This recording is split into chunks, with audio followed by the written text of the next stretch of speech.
सभी को सादर प्रणाम।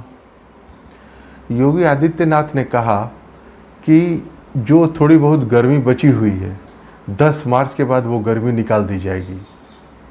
उन्होंने ये भी कहा कि मैं गर्मी में शिमला बना देता हूँ। उन्होंने ये भी कहा है कि मेरा बुलडोजर चलता रहेगा। तो योगी आदित्यनाथ के इस वक्तव्य का जवाब अखिलेश जी ऐसे देते हैं। ये जो गर्मी निकालने की बात कह रहे थे, अक्सर हम सुन रहे हैं उनकी बातें। वो कह रहे हैं गर्मी निकाल देंगे। हम उन्हें कहना चाहते हैं समाजवादी सरकार बनेगी तो हम नौजवानों के लिए भर्ती निकालेंगे। तो अखिलेश जी का कहना है कि वो गर्मी निकाल रहे हैं, हम भर्ती निकालेंगे। लेकिन सवाल ये है कि बिना गर्मी निकले भर्ती निकलेगी कैसे? भर्ती निकलती ही इसीलिए नहीं है क्योंकि यहाँ गर्मी है, और जब तक यहाँ गर्मी रहेगी भर्तियाँ निकलेंगी कैसे?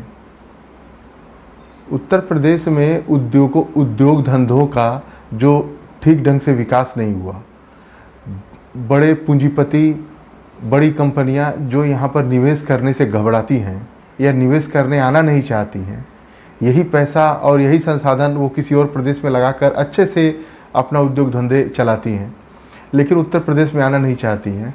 तो इसमें जहाँ तक उत्तर प्रदेश की सड़क, बदहाल बिजली व्यवस्था, यहाँ के मुंशी बाबू कर्मचारी की कार्यशैली जो थी वो तो जिम्मेदार थी ही थी, लेकिन एक बहुत बड़ा कारण जो जिम्मेदार था निवेश नहीं आने का, व्यापार उद्योग धंधों के फलीभूत नहीं होने का, तो वो था गुंडा राज। गुंडा राज जब तक उत्तर प्रदेश की पहचान रहेगा तब तक उत्तर प्रदेश में आर्थिक तरक्की होने की कोई संभावना नहीं है। कोई भी पूंजीपति अपनी पूंजी यहाँ लगाने नहीं आएगा, वो व्यर्थ का सिरदर्द नहीं मोलना चाहेगा। कोई पूंजीपति और व्यापार करने वाला अपनी पूंजी लगाकर अपने व्यापार पर ध्यान देगा या इन गुंडों से समन्वय बनाता चलेगा? इन गुंडों से बिना समन्वय बनाए वो यहाँ पर व्यापार नहीं कर सकता है। इसलिए जब तक गर्मी नहीं निकाल दी जाएगी तब तक भर्ती की संभावना ही नहीं है। गर्मी ही वो वजह है जो भर्ती में सबसे बड़ी रुकावट है। योगी आदित्यनाथ जी ने जो वक्तव्य दिया था कि जो गर्मी अभी बाकी है वो निकाल दी जाएगी, तो गर्मी निश्चित बाकी है। उत्तर प्रदेश में जब से सत्ता में आए योगी आदित्यनाथ, तब से कानून व्यवस्था को सुधारने के लिए उन्होंने बहुत सारे कठोर कदम उठाए। कदम तो सभी सरकारें उठाती हैं, सभी सरकारें ये दावा करती हैं कि सरकार बनने के बाद कानून व्यवस्था में अब सुधार होगा, लेकिन कुछ ट्रांसफ़र पोस्टिंग के बाद फिर सब पूर्ववत चलने लगता है, जैसे का तैसे चलने लगता है। लोगों को ये महसूस नहीं होता है कि क्या ऐसा बदलाव आया। शुरुआती ट्रांसफ़र कुछ क्षेत्रीय अधिकारी कार्यालय में संबद्ध, कुछ कार्यालय के अधिकारी क्षेत्र में छोड़ दिए गए। इन सब क्रियाकलाप के अलावा कानून व्यवस्था को सुधारने के लिए व्यापक स्तर पर कोई काम नहीं किया जाता है, और अगर कुछ दिन किया जाता है तो कुछ दिन के बाद वो ठंडा पड़ जाता है। लेकिन योगी आदित्यनाथ की सरकार पहले दिन से कानून व्यवस्था को सुधारने के लिए जिस तरह से कटिबद्ध थी, अपने कार्यकाल के अंतिम दिन तक वो कटिबद्धता उनके कार्यशैली में दिखती रही। वो दृढ़ता, वही कार्यशैली अंतिम क्षण तक देखने को मिली। योगी आदित्यनाथ जी ने ये बच्चियों को, महिलाओं को छेड़ने वाले बदमाश गुंडों के लिए रोमियो स्क्वाड बनाने से शुरू किया था, और इसका परिणाम देखने ये मिला कि गुंडे प्रदेश छोड़कर लापता हो गए, बेल रद्द करा के जेल में वापस भाग गए, गले में तख्ती डालकर थाने में हाजिर हुए, मैं अपराधी हूँ, मुझे गिरफ्तार कर लो। कुछ अपराधियों ने अपराध का रास्ता बदल लिया और नए धंधे शुरू किए, और बाकायदा इसका विज्ञापन दिया कि हाँ हम अब नए धंधे में हैं। तो ये सब योगी आदित्यनाथ जी के कानून व्यवस्था को लेकर जो उनकी गंभीरता थी उसका सबूत है। ये वो सबूत हैं जो बताते हैं कि काम हुआ और उसके परिणाम दिखे।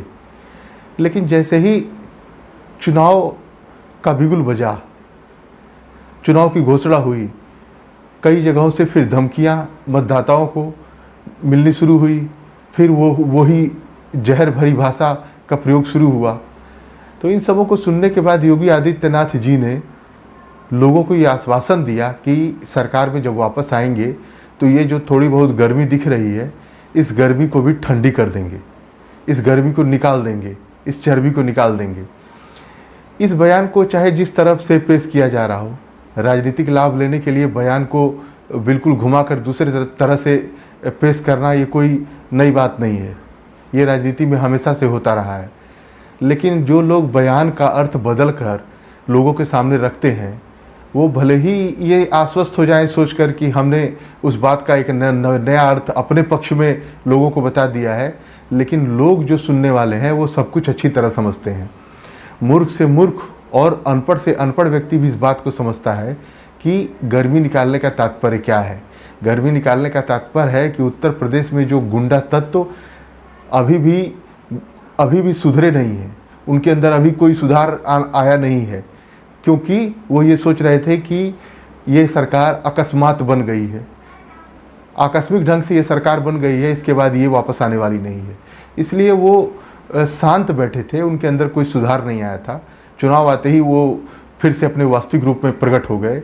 तो उनकी गर्मी इस बार शांत हो जाएगी जब वापस ये सरकार आ जाएगी, तो उनको समझ में आ जाएगा कि सिवाय सुधरने के अब कोई रास्ता नहीं बचा है, क्योंकि ये सरकार गुंडा तत्वों से कोई समझौता करने वाली नहीं है। तो बात गर्मी और भर्ती की हो रही थी, तो भर्ती का अर्थ होता है रोजगार।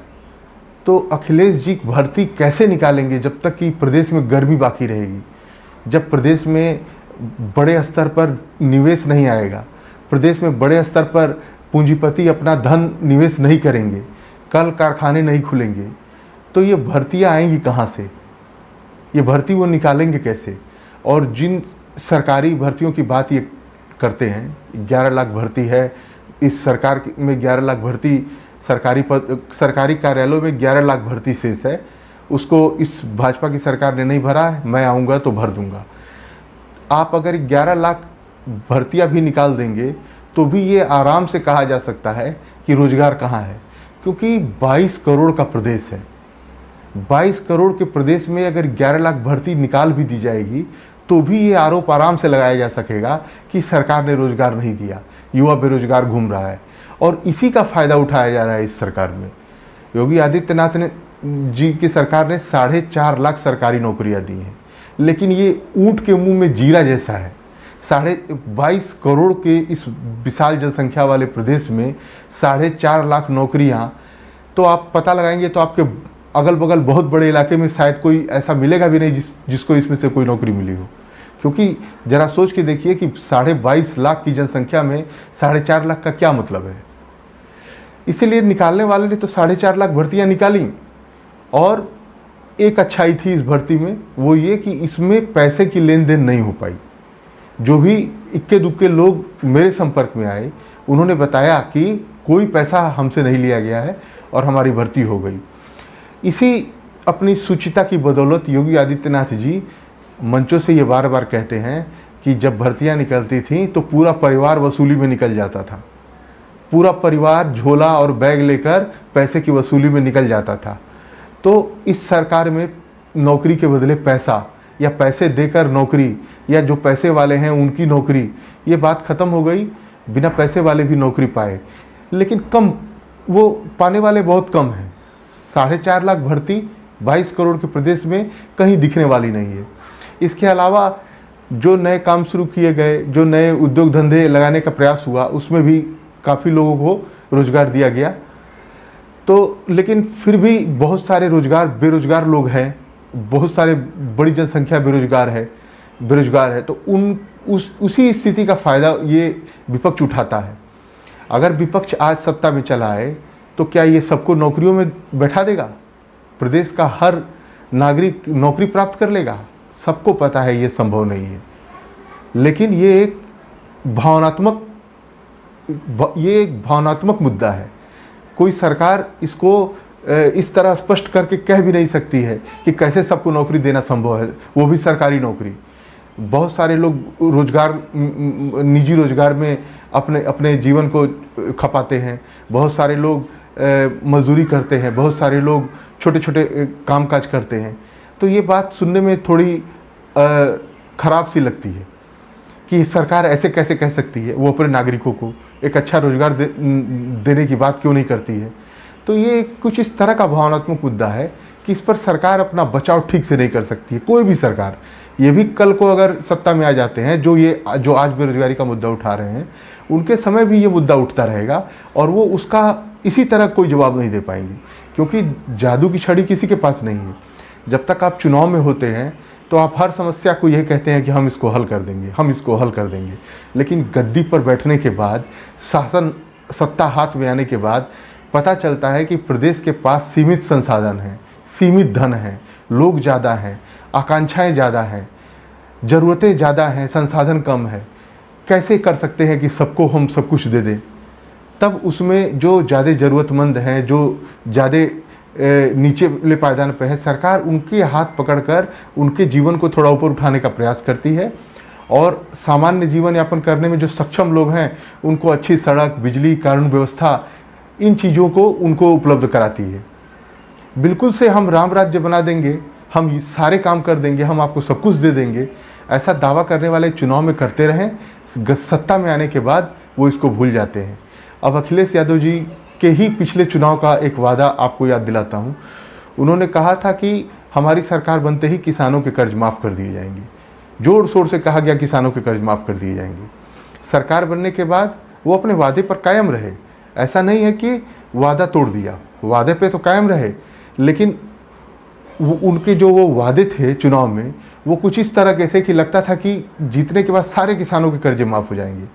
लेकिन उन्होंने किसानों का कर्जा माफ़ किया, पर कहा कि कोऑपरेटिव बैंक में जिन किसानों का कर्ज है उन किसानों के कर्ज को माफ़ किया जाता है। और सबको पता है कि कोऑपरेटिव बैंक में समाजवादी पार्टी के पूरे परिवार का वर्चस्व था, तो आप समझ सकते हैं कि उस बैंक से कर्ज किसने लिया रहा होगा, उनके कर्ज माफ़ हो गए। तो ये जो वचन दिया था वो वचन भी पूरा हो गया और सरकारी खजाने से कुछ गया भी नहीं, और जो कुछ भी गया वो अपने ही लोगों में गया। ऐसे ही आज कोई सरकार अगर ये दावा करती है कि हम बिजली 200 यूनिट बिजली फ्री देंगे, 300 यूनिट बिजली फ्री देंगे, इनको आप सुन रहे हैं, आप सुनिए, लेकिन जिस दिन सरकार बनेगी ये शर्त लगा देंगे, नियम बना देंगे कि जिसकी आर्थिक आय इतनी होगी या जो बीपीएल सूची में सूचीबद्ध होगा या जो परिवार अमुक मानदंड को पूरा करता होगा, उस परिवार की ही बिजली माफ़ की जाएगी।